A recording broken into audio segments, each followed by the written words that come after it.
Want a faster site? Enabling object cache in hosting or LiteSpeed can deliver up to 2 times faster dynamic responses.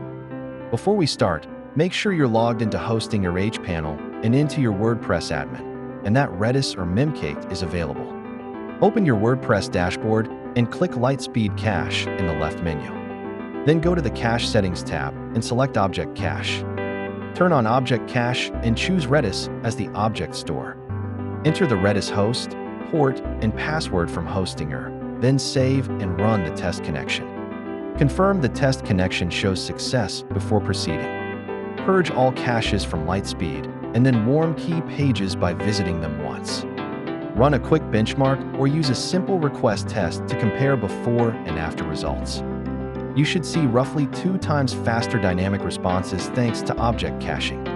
Tip: tune object TTL and monitor Redis memory usage to avoid evictions as traffic grows.